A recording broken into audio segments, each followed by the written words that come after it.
aqui? Bem, boa tarde a todos. Eu inicio sempre essa solenidade, que é de enorme importância para o Tribunal de Contas. É um momento de muita felicidade para nós, em que se pode homenagear aquelas pessoas que, por toda uma história, homenageiam o sistema Tribunal de Contas. Tem sempre um momento de absoluto constrangimento meu. É exatamente o desconforto, o exíguo espaço que nós temos aqui, e que eu não posso oferecer aos convidados a distinção de conforto que todos merecem. Mas eu sei que o mais importante aqui é que estamos a homenagear 4 ilustres pessoas do universo que prestigiam sempre o Tribunal de Contas, e eu digo 4 ilustres brasileiros, porque eu acabei de ouvir há pouco que a Espanha é irmã, então o espanhol é brasileiro como nós. Então isso é muita alegria, e eu peço que todos relevem esse espaço exíguo, esse espaço apertado, considerando que os homenageados são merecedores de todo o nosso carinho, e sei que todos estão aqui para homenageá-los. Eu queria agradecer e dizer que a mesa está composta pelo prefeito Eduardo Paz, pelo procurador-geral de Justiça Carlos Antônio Navega, pelo senador Bernardo Cabral, pelo governador Moreira Franco, pelo ministro Walter Alencar Rodrigues, pelo presidente da AMAERJ, Antônio César Siqueira, desembargador, pelo presidente da Associação dos Tribunais de Contas do Brasil, conselheiro Salomão Ribas, e presidente da BI, Maurício Azedo. E gostaria que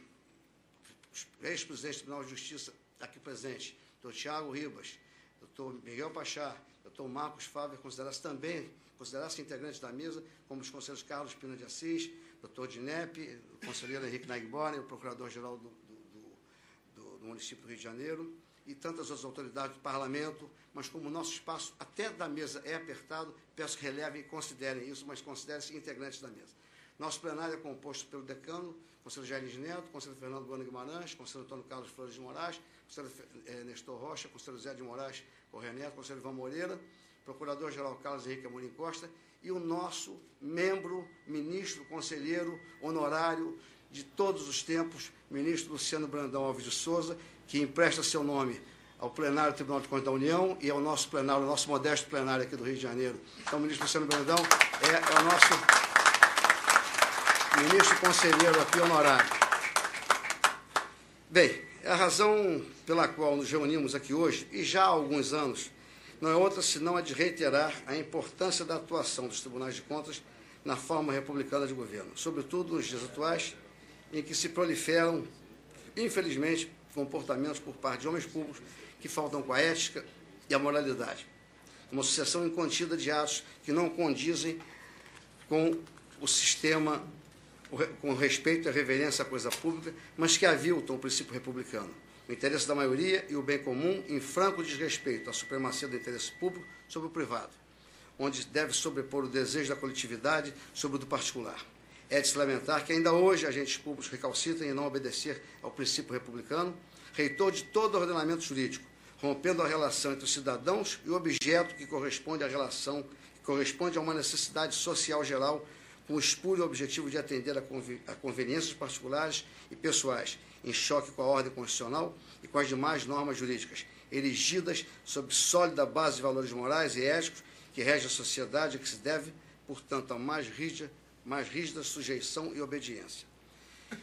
No ordenamento jurídico brasileiro, o depositário do interesse da maioria é o Estado, e a quem cabe a responsabilidade de promover as necessidades e aspirações dos cidadãos, como garantidor e controlador, que é da coisa pública. A democracia precisa da república e vice-versa, pois quanto maior for o controle popular, quanto mais capaz de distinguir o bem comum dos anseios privados, mais a cidadania será exercida e mais democrático será o poder. Não por acaso, a República foi o berço em que nasceu e prosperou o Tribunal de Contas, concebido por Rui Barbosa no decreto de 1890, em cuja exposição de motivos já se perfilava seu imprescindível caráter autônomo e independente para cumprir sua missão.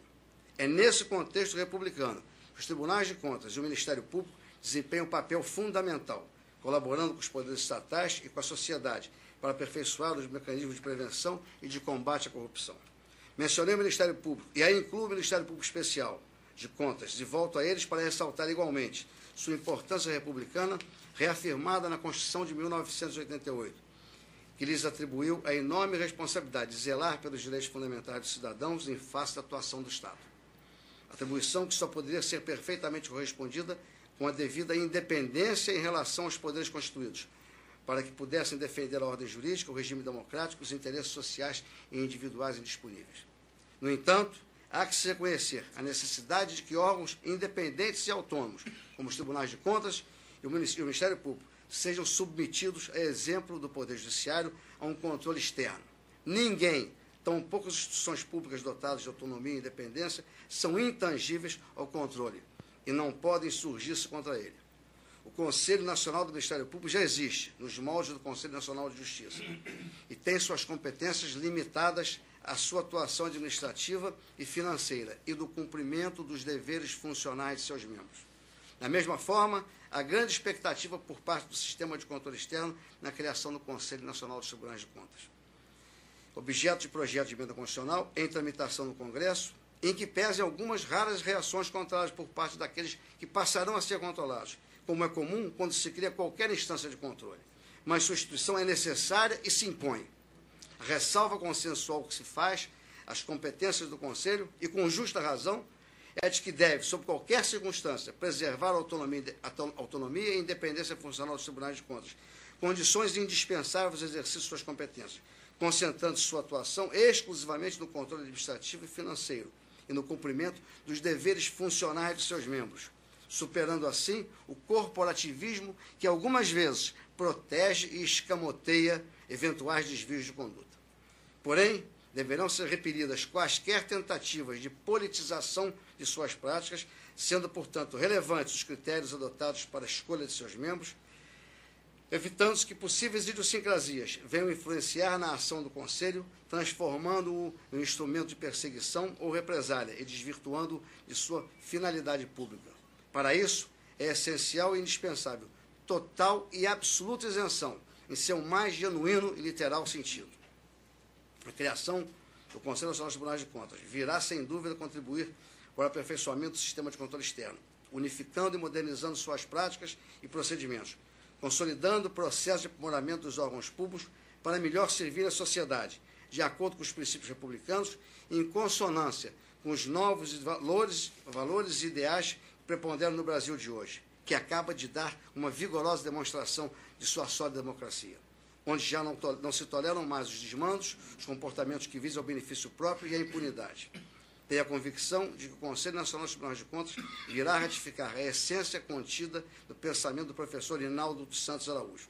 Aspas. Creio nos tribunais de contas mais transparentes, menos esotéricos, menos burocráticos, menos líricos, mais abrangentes e não compassivos das inspeções de auditorias, despidos de contaminação política no julgamento das contas, sem prejulgamentos em casos concretos e de interesses privilegiados. E a melhor forma de reafirmar a importância dos tribunais de contas, que fazemos nesta data, como um poderoso instrumento de controle social, instituído exclusivamente nos países regidos pelo sistema democrático e pelo regime democrático, é agradecer e homenagear aqueles que prestigiam e reconhecem no desempenho de suas atividades profissionais a relevância do controle externo no âmbito das instituições públicas, outorgando-lhes o colar do mérito do ministro Vitor Leal, missão que caberá, a partir deste momento, a jornalista Ana Paula Araújo conduzir. Muito obrigado.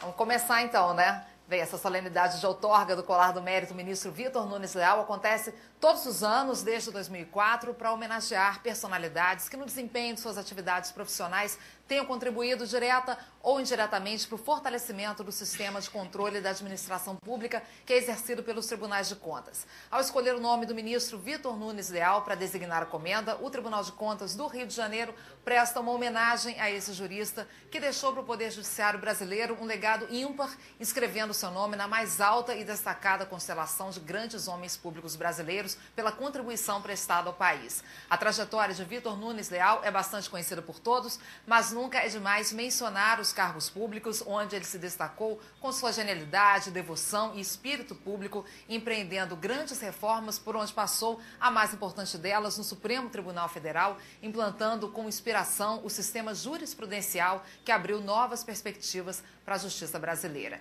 Integrou o governo Juscelino Kubitschek como Procurador-Geral de Justiça, logo depois como chefe da Casa Civil e Consultor-Geral da República em 60. Foi também procurador do Tribunal de Contas do Distrito Federal, finalmente chegou ao topo do Poder Judiciário como ministro do Supremo Tribunal Federal. Em discursos proferidos aqui nesse plenário, a memória de Vitor Nunes Leal foi evocada pelos ministros do Supremo, Marco Aurélio Mello, Sepúlveda Pertence e Carlos Alberto Direito, reconhecendo sua contribuição à justiça. O ministro Marco Aurélio de Mello ressaltou a ética como principal atributo daqueles que exercem funções públicas. Disse ele: nos dias atuais é de se destacar a importância de homens públicos da estirpe do saudoso ministro Vitor Nunes Leal, cuja obra corroborou palmo a palmo a excelência do exemplo. Disse ainda o ministro: recordo-me das palavras que veiculou ao assumir em 60 a cadeira no STF, disse que precisava despojar-se de toda vaidade e arrogância, defeitos que possuímos em grau maior do que suspeitamos, que precisava de humildade no exercício dessa missão sublime, que é a de julgar, eis uma profissão de fé,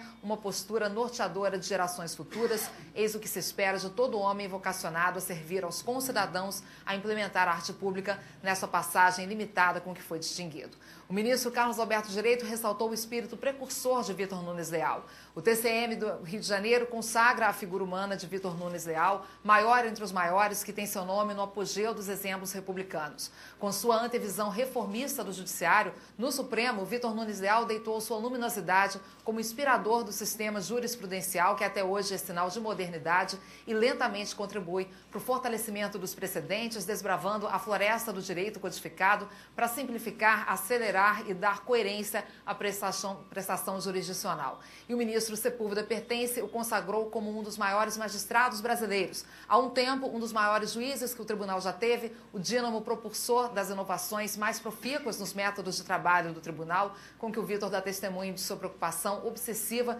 de ver a justiça como um serviço público antes de mais nada. E por último, no período conturbado que sucedeu ao ano de 64, seu papel fundamental de advogado do tribunal perante a opinião pública em oposição às tentativas de reformas castradoras à independência do Supremo Tribunal Federal. Encerrada então essa homenagem aqui ao ministro Vitor Nunes Leal, passaremos ao tema central da nossa solenidade. Neste ano, o TCM fará a outorga do Colar do Mérito a 4 personalidades que serão em seguida anunciadas em ordem alfabética, critério adotado tradicionalmente aqui. Pela primeira vez, o Tribunal do Rio de Janeiro ofertará a comenda a uma personalidade estrangeira. Os homenageados são o Dr. João Avelange, o jurista Juarez Freitas, o ministro Manuel Núñez Pérez, presidente do Tribunal de Contas da Espanha, e o deputado Michel Temer. Antes de começar a falar aqui dos homenageados, quero já registrar e agradecer aqui algumas presenças ilustres dos desembargadores Adilson Vieira Macabu, Antônio Carlos Esteves Torres, Adolfo Correia de Melo Júnior, Adriano Celso Guimarães, da procuradora Aline Pires Carvalho, do desembargador André Fontes,